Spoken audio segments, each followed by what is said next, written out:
I don't know how I feel about memorial churches. Well, yes, that's a whole other issue because whose church is it? It's not Cooper's church, it's Christ's church.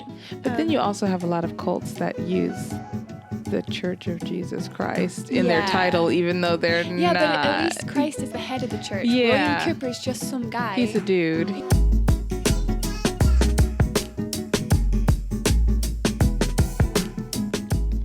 Hello and welcome back to another episode of Hymnpartial, the podcast where we talk all things church music. I'm Olney Hymns. And I'm Cara. And recently I went to Olney, so stay tuned for the details on that. But first, if you're watching us on YouTube, go ahead and hit subscribe and ring the bell so that you're notified every time we upload a new video. Or if you're feeling really nice and generous, go ahead and leave us a 5-star review on iTunes. We'd really appreciate that. But the best way of all to make sure you're staying up to date with Hymnpartial news is to go over to hymnpartial.com and sign up for our totally free, totally awesome weekly newsletter. In that newsletter, we're obviously letting you know every time we release a new episode. Plus, we have really cool bonus content that you cannot get anywhere else. So go over to hymnpartial.com and sign up for that newsletter today. Okay, so a couple of weeks ago, a friend of mine got married and we were down in Northampton, and I was telling my colleague this and he got very excited, and it turns out that Northampton's only about half an hour from the village of Olney. Ooh. So I persuaded my wonderful parents that we could go on a day trip there. Monet, do you want to explain to our listeners the significance of this tiny English village? So, if you're like me, you know absolutely nothing about British geography. But the significant thing about Olney is that is where our good friends, John Newton and William Cowper, started their friendship, and where they spent about a decade together compiling the hymns that were part of the Olney Hymns, which we know them as. We also did a fun giveaway that of the John Newton volume from the Banner, 4-book volume from the Banner of Trust. What was it, a few months ago now? And inside of that is also a copy of the Olney Hymns.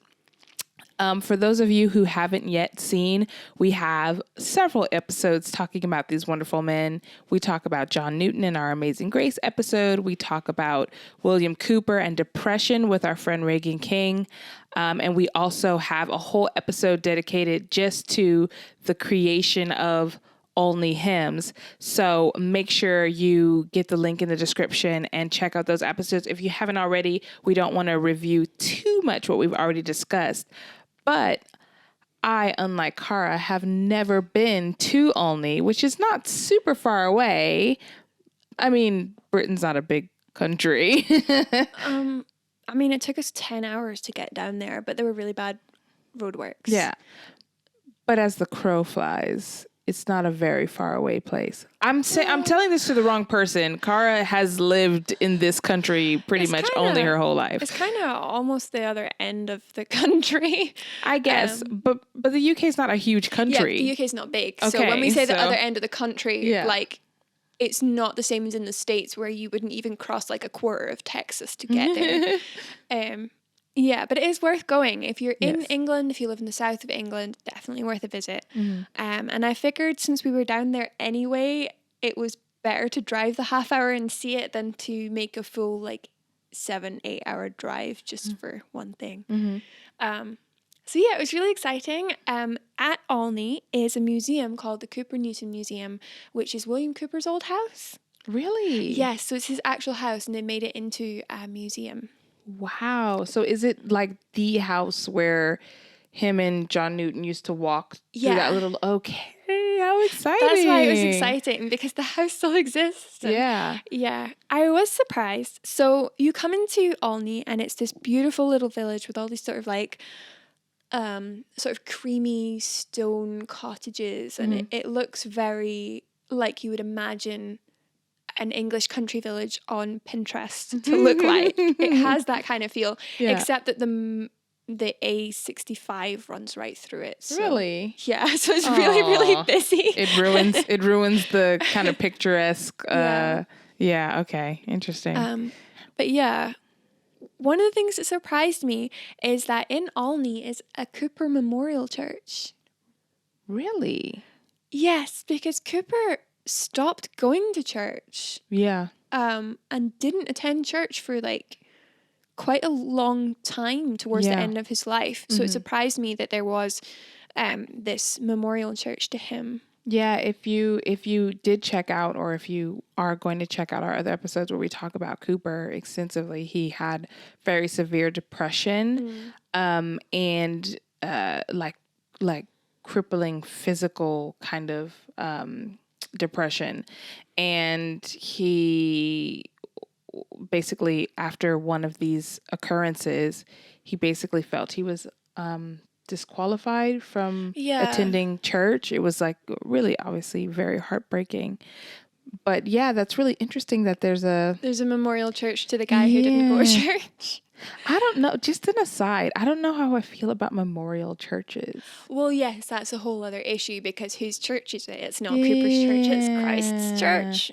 But then you also have a lot of cults that use the Church of Jesus Christ in their title, even though they're not. Yeah, but at least Christ is the head of the church. Yeah. William Cowper's just some guy. He's a dude. Yeah. Anyways, we digress. But that is interesting. Yeah, I thought you'd find that interesting. So the Newton Cowper Museum is in this little, I would say square, but it's actually a triangle, but it's a square. And it's this beautiful old building. So you go in, and they've got a little gift shop which sells banner books, which is kind of cool. And the first place they take you is this little barn out the back of the house. And it's called the Viper Barn. Why? Because, so Cowper liked animals a lot. If you've read some of his poetry, you'll see that he wrote about cats and hares and things.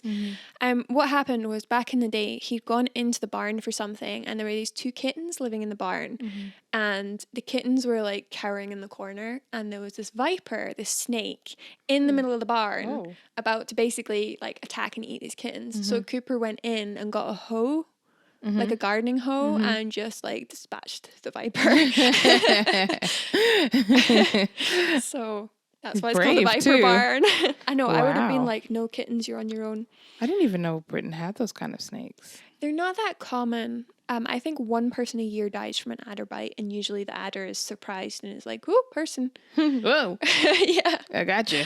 Yeah. So then you can go into the house or the gardens. The house is really cool. It's full of like paintings, and it's got his old writing desk and things, which is quite exciting. I find that interesting. Not everybody does. No, it's a bit of history. That's really cool. It was. I find it really interesting. They had a painting of his mother, actually. And she's quite a bonny wee thing, if the painter was like accurate. Yeah. He didn't Photoshop it. Yeah. He didn't put a filter. Yeah. It was really interesting because she died when he was 6 years old, and he kind of just never got over it. Really? Yeah, it played into his depression, which you'll find out about if you listen to our episode with Reagan King. But yeah, it had portraits of him and Newton and his mother. And that was quite interesting. That's interesting too. I mean, I know it's a museum, so they're trying to capture things and facts about these 2 men, but his mom never lived in Olney. No, but yeah, she had like a quite strong influence on his life, despite the fact that she died when he was very young. Yeah, interesting. But it was interesting. And then you kind of like, you come through the kitchen into this other room with all these paintings, and then you go into the sort of drawing room thing, and there's a very special sofa in the drawing room. It made me laugh. So William Cowper was friends with Jane Austen. What? I know, you don't think of them as being like the same time period, but they were. Wow.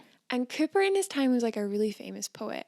So apparently him and Jane Austen got on really well, and she was like, oh, you could just write a poem about anything. And basically wrote to him and was like, I dare you to write a poem about your sofa. And he did. And it was like quite a philosophical thing, reflecting on like the society of the day. But he did it. He wrote like a poem about this sofa, and the sofa's there in the museum if you care. Okay. If you don't, then that was like an irrelevant little story. Maybe you should link to the poem so people could. Yeah, I if can you send you a find picture it, of the yeah. sofa too. Yeah. You're not allowed to sit on it, but Oh. it's fine. Yeah, so the focus is largely on Cooper. Because it's his house. It's his house. Yeah. Yeah. And also because it's not run by Christians, I don't think. So a lot of it is about like Cooper as a poet rather than Cooper as a hymn writer. Interesting. And John Newton's kind of just, oh, that's his abolitionist pal. I guess if you are from Olney or you appreciate Olney as just like a little village city, you'd want to monopolize on the things that make that place great. Yeah. And John Newton and William Cooper have who knows what Olney is about besides folks who Well, actually, pancakes. Pancakes. I'll come to that. Okay. Before she gets to that, I do think it's interesting because you're like, no, we want to preserve and promote and draw attention to what makes Olney great. So let's have a museum, like in Cooper's old house. But you don't necessarily have to be appreciative of what they were doing. If it wasn't like something grotesque, like you don't necessarily have to be like, we love their Christian contribution or whatever. You could just be like, they were cool dudes who lived here and we want people to know that. The emphasis was definitely on the poetry and the abolitionism. Like there was like a whole room with stuff from John Newton. There was actually had a lovely letter from him to his wife. Mm-hmm. It was very cute. He was just like, I'm sorry I have to be away so long. I love you so much. I can't wait to see you. And I was like, oh, it was really sweet. But that room was kind of more about like they had a thing on the floor saying, this is the amount of space one slave gets on a ship, and here's the cross section of the ship so you can see how they were all packed in together, which was really interesting. But it was always kind of like that was after Olney, so I was kind of like, Newton was so much more than just gotta be careful saying that. No, but, it is important. I think that's something that he's known for outside of Christian circles, but Amazing Grace, like they kind of had like a little bit about, and he wrote Amazing Grace. It's like on a little plaque in the corner. Yeah, pretty much. The other thing I found interesting was, do you remember we spoke a few weeks ago about a song, and I can't for the life of me remember which one it was. But the original tune was by a guy called Henry Gauntlet, but nobody ever sings it to that tune. And he was pals with Cooper too. And I found his portrait in the stairway, and I was like, is that Henry Gauntlet? Really? Henry, is that you? So it was, I was like, I didn't know some of these people were quite so connected to each other. Yeah. So the other thing Olney is famous for is lace making. So they had like this whole room set aside where they showed like how the lace was made, and they had loads of examples of handmade lace and stuff, and that was really interesting. Not as interesting to me because although I can appreciate the beauty of it, I was kind of like, okay. Well, you were saying during our Amazing Grace episode that that part of the writing process for Newton was that he was writing little ditties for the women in his church making lace. It is amazing because they have these patterns on paper, and then you stick the pins in the pattern. You stick pins in the patterns, and then you have these strands of lace, and then you have all these bobbins, and you have like 100 different bobbins, and they've all got different beads and things on them, so you know which bobbin it is. But they would just sit there and like weave these things, and I was looking at it, and I was like, how do you even keep track of like? There's a mass of I don't know how to do it, but it's incredible. I can't even picture it because I know nothing about lace making. But it was interesting to see like that, because that would have been what a lot of the people in Newton and Cooper's time would have done in that village. So that was cool. And then they have all the normal stuff, like here's his bed, here's some books, here's his nightshirt, because you want to see a random guy's nightshirt. I don't know why. And then they had a little bit about his hares. Apparently, he had these 2 pet hares, and in the evenings, he just like let them... like rabbits? Well, they're not Bunnies. rabbits, but bunny-looking things that aren't bunnies. Okay. When you said hairs, I was imagining the hair on his head. And I was like, did he have a little bit of hair? Because you said hairs, like, so specifically. Sorry, I got a sidetracked. Hairs is in the animals. Yeah, no, but that's they would just like proper. run around the living room in the evenings, and he was like, he just loved these hairs. So, also I discovered that he can sketch. Really? Cooper was also an artist, which I didn't know. No. So that was cool. And then I also discovered that he he created this thing. So the lady that he lived with, her name's gone right out of my head.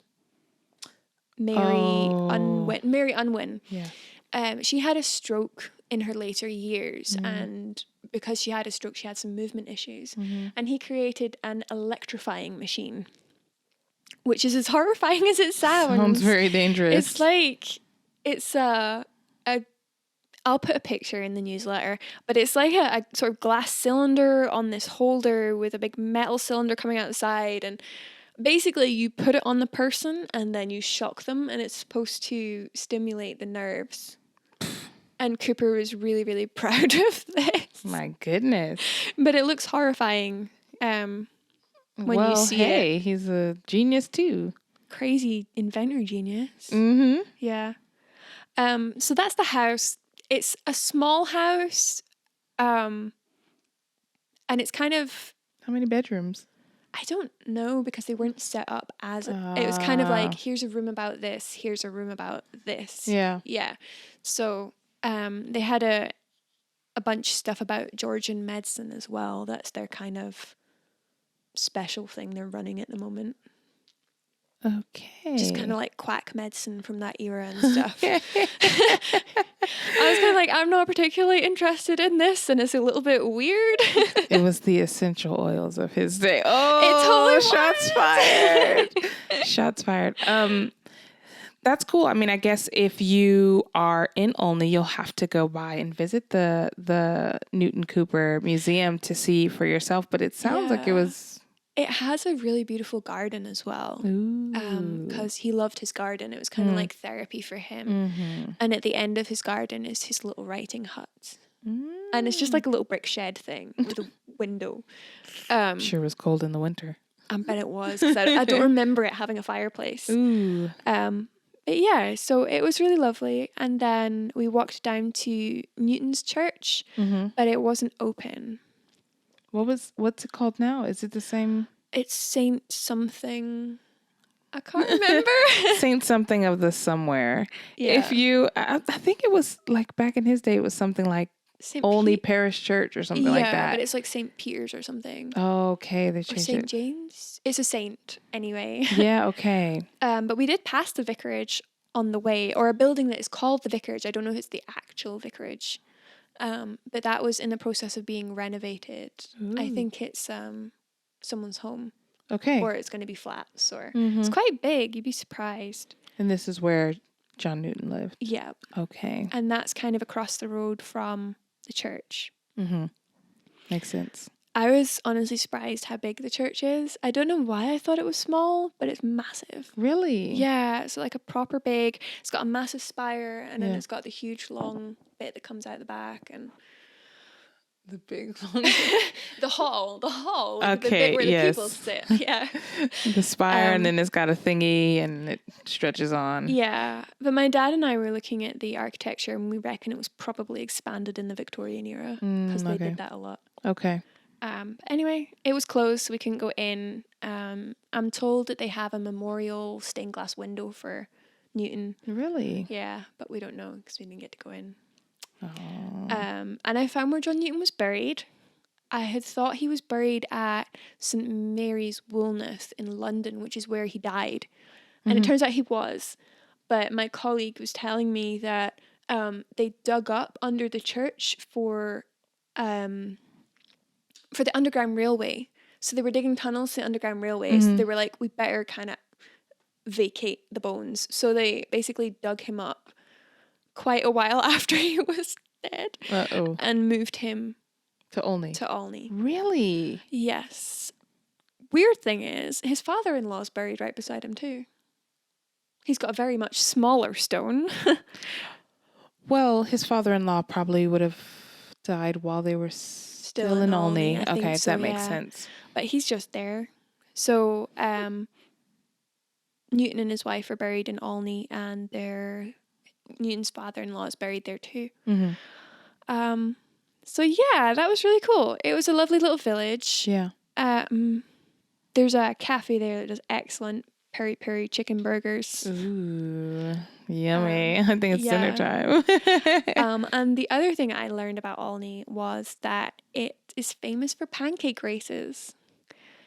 What? I know, this is a mad thing. So I don't know the year or the full story, but basically, apparently, there was this woman who was sitting in church, and she remembered that she left pancakes on the stove, and she like raced home to get them or something. And for some reason, that became a tradition of pancake racing. And I don't know the full story. Wait, what exactly is pancake racing? I think you have to put the pancake in the pan and then run with it and not drop it. Oh, danger. I think not hot. I don't think you do it hot.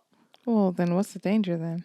I know. Why do it if it's not a scalding hot pan of pancakes? People with super strong wrists use like a cast iron griddle. Cast iron. I was actually imagining a cast iron one. That would have been what they would use at the time though, wouldn't it? So, I think so, yeah. Anyway, so there's this plaque on the wall of the churchyard that says pancake race finish. You're just like, okay, whatever bakes your pancake, I guess. That's so interesting.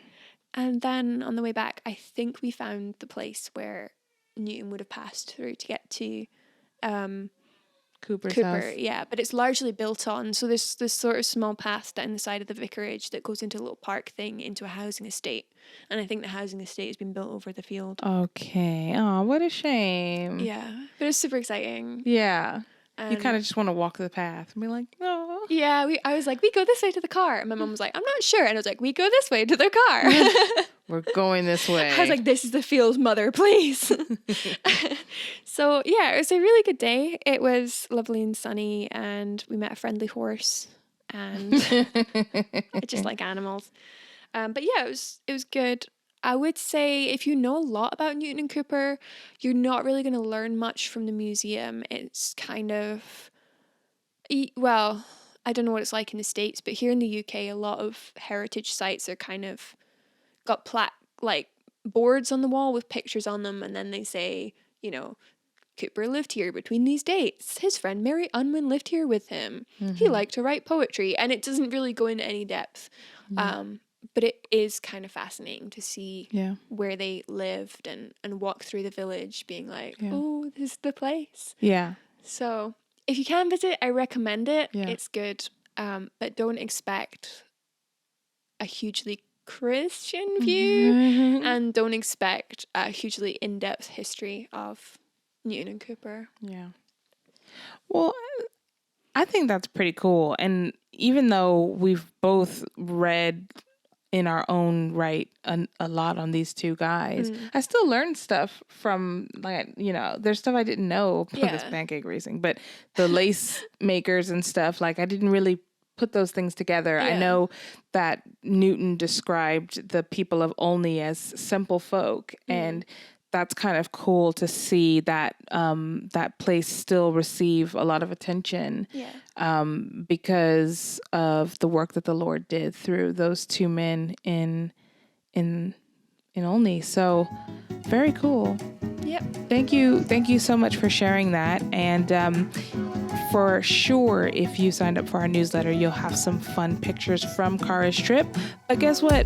You won't be able to see those pictures anywhere else. So if you haven't already, go to hymnpartial.com so that you don't miss out on the next bonus content that we're really happy to give you. We have some very cool guests coming up in the next few weeks. We plan to have Samuel Say from Slow to Write. We'll have Randall Goodgame from Slugs and Bugs. All that and more is coming for you, but you will miss it if you don't go to hymnpartial.com and sign up for our newsletter and get all the fun bonus content that comes with it. But until next time, we pray that the Lord would bless you and keep you. Bye.